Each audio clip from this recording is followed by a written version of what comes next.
Hello, Gene Schwimmer here. Welcome to today's vlog. First thing I want to do today, before I do anything else, before I forget, I want to welcome a new subscriber. I got a new subscriber, MMA Watchdog. So, MMA Watchdog, welcome to the family. I'm also wondering, MMA, could that be mixed martial arts? Well, I hope so, because if the deep state comes to get me, I'm going to call you. So you better get ready there and keep that AR-15 loaded if you have one. I also want to mention, this is a good time, I haven't really been keeping track of new subscribers. I get these little emails that tell me I got a new subscriber. I have, I think, 22 now. It's not, well, for me it's a big number. It's more than I had before. But I don't know if I get these emails every time I get a new subscriber. Maybe I do, maybe I don't. So if I missed anybody, welcome to all of you too. And I'm hoping I'll get to the point one day where I'll be getting so many subscribers every day that I won't be able to mention you all by name. That I'll regret not being able to mention you by name, but I will like having that many subscribers and that many views and so on and so forth, because I want to reach as many people as I can. I enjoy speaking to all of you. So I guess I'll start. Before I get to the main topic today, a couple little things. I just saw this tweet from Donald Trump. I'm going to put it up because it pretty much sums up what our Democratic friends in the House are doing right now with this impeachment that's not really, or an impeachment inquiry that's not really an impeachment inquiry. So I'm going to put it up. There it is. I'll read it. Corrupt politician Adam Schiff wants people from the White House to testify in his and Pelosi's disgraceful witch hunt, yet he will not allow a White House lawyer, nor will he allow any of our requested witnesses. This is a first in due process and congressional history, exclamation point. And he's absolutely right on that last point. Lindsey Graham was on with Maria Bartiromo. I think it's called Sunday Futures is the name of the show. He was on that show mentioning, well, a couple of things. Number one, apropos this tweet from Trump that I just read to you and showed you. We looked at every other impeachment, the Nixon impeachment, the Clinton impeachment, and we found out that the president's counsel was allowed to cross-examine witnesses making accusations against the president. That's not allowed here. The president's counsel cannot participate in the Intel Committee inquiries. It's been done behind closed doors. Everything afforded Nixon and Clinton has been denied Trump. So this is the first time ever that impeachment has been driven by a member of Congress rather than outside counsel. There was outside counsel in Nixon, there was outside counsel in Clinton, and Mueller was an outside counsel. The first time in the history that we've had a partisan politician push impeachment, and the process in the House is way different than what happened in the past, and denying the Republicans the ability to trace the Hunter Biden conflict of interest storyline and deny them the ability to expose the whistleblower, again, is basically denying the president the ability to defend himself.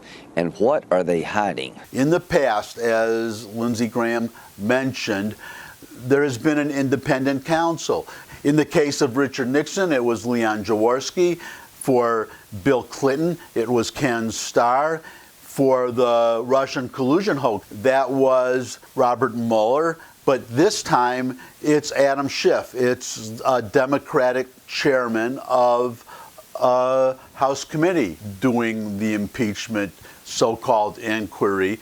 And if it goes to the Judiciary Committee, that will be Jerry Nadler. What they should have done is appoint an independent counsel to look into this. The fact that they're not doing that, it tells you a very big story. It tells you that by their very actions, they're admitting that were they to appoint an independent counsel, that independent counsel, like Robert Mueller, would at the end of the day, and a lot of time and money spent, find nothing. So the Democrats this time are taking no chances. They are going to control the process, a political process, to reach a conclusion that they were already committed to reach before Trump even took the oath of office. Which brings me to the other point that Lindsey Graham mentioned in that interview. I consider any impeachment in the House that doesn't allow us to know who the whistleblower is to be invalid, because without the whistleblower complaint, we wouldn't be talking about any of this. And I also see the need for Hunter Biden to be called to adequately defend the president. And if you don't do those two things, it's a complete joke. I think the big deal is that Hunter Biden's serving on a board of a gas company that's being investigated by the Ukrainian government. In February, they raid the house of the guy who owns the gas company. Then you see a lot of interaction with Joe Biden calling the president of the Ukraine. Then you see meetings between Hunter Biden's business partner and John Kerry, and all of a sudden the case goes away. I think it's important that we find out what really did happen regarding the firing of the prosecutor and what was the conflict of interest that Hunter Biden had. But back to the whistleblower. It's impossible to bring this case forward, in my view, fairly without us knowing who the whistleblower is and having a chance to cross-examine them about any biases that they may have. So if they don't call the whistleblower in the House, this thing is dead on arrival in the Senate. Which raises the question, what are the Democrats up to? Now that they know in advance that if they do not allow or compel the whistleblower and Hunter Biden to testify, that there will not even be a Senate trial. Why are they going through this process? Why are they wasting their time on bringing up articles of impeachment, which they have already decided to do, never mind these hearings that haven't even occurred yet? Why are they wasting time with this, knowing ahead of time that there will not even be a Senate trial, or if there is a Senate trial, it'll be short and perfunctory? Or actually, will it? Because this is a decision that the Senate Republicans, I guess Mitch McConnell, have to make. Because they have two choices, actually. They can, number one, just dismiss the whole thing outright, or number two, they can hold the trial, but schedule the trial and stretch it out in such a way that what they want to do is they want to keep any Democratic candidate who is a senator in the Senate sitting all day, or 6 hours a day is what I believe the required amount is. Keep those Senate Democrats, especially a particular Senate Democrat, that Democrat is a candidate, keep them in the Senate for this trial all the way up, as long as possible, until the election. Keep them off the campaign trail. So that's another choice. But I suspect that they'll do what is really the right thing, despite what I'm thinking here, which is just to dismiss the whole thing outright. It's so obviously a partisan exercise. And then begin, well, Lindsey Graham made this point too. He also brought this up, that he's waiting for Inspector General Horowitz's report. He's waiting to hear what John Durham in Connecticut is doing, whether the grand jury will hand down any indictments. And then Lindsey Graham said that he's going to subpoena the whistleblower, subpoena Hunter Biden, and have hearings on this whole thing. Hopefully that will take us into the primary season and maybe even into the campaign. That's what I think it should do. The Democrats should pay a price, ideally losing the House, but they should pay some kind of a price for what they're so obviously doing. Now, this brings me to the subject, the whistleblower. And let me start with an open letter to YouTube, to the YouTube staff, if you're listening. Are you listening out there? Listen to me. Because they took down one of my vlogs. I had a vlog.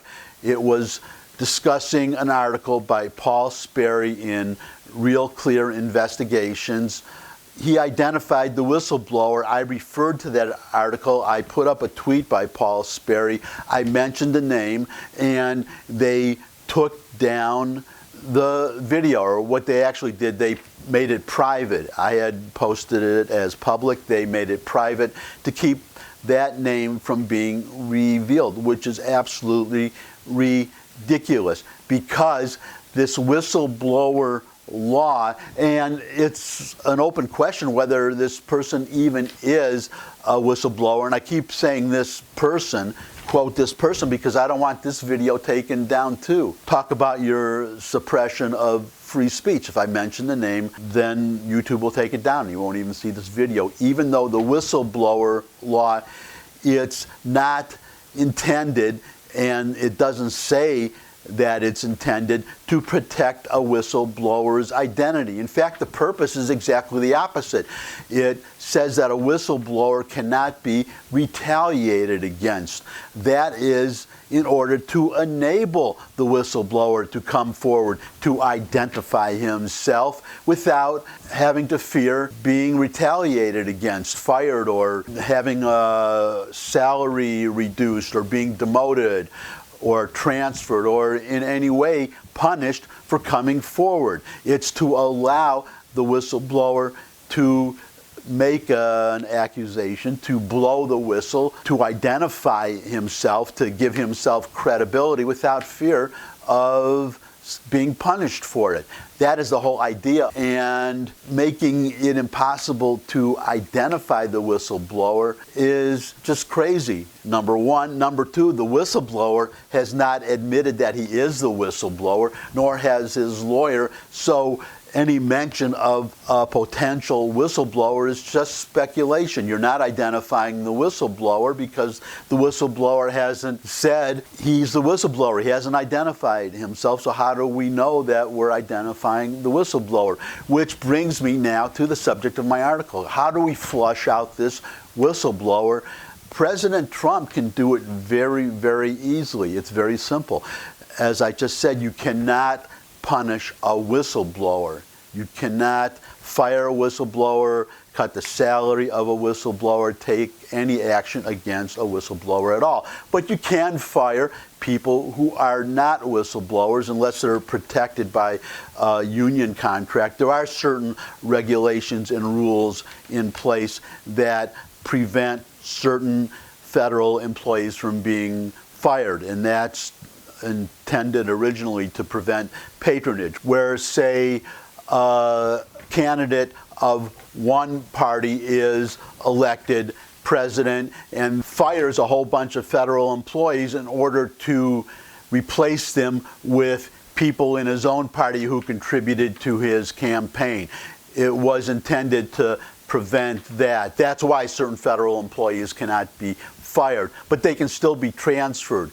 So getting back to the whistleblower, since the whistleblower has not identified himself, the president can fire somebody or transfer somebody, as the case may be, and just say, well, I didn't know that person was the whistleblower. I can fire anybody I want except the whistleblower, but if the whistleblower doesn't say he's the whistleblower, how am I supposed to know? How am I supposed to run my administration? So he should, now I can't mention the name again, but you can go on Google and Google Paul Sperry whistleblower, Paul Sperry whistleblower, and that should bring up, when I did it, it brought it up to the very top of the list, the article by Paul Sperry where he identifies the whistleblower. You can just go read that article. So YouTube, I'm not mentioning the name, so don't make this video private, okay?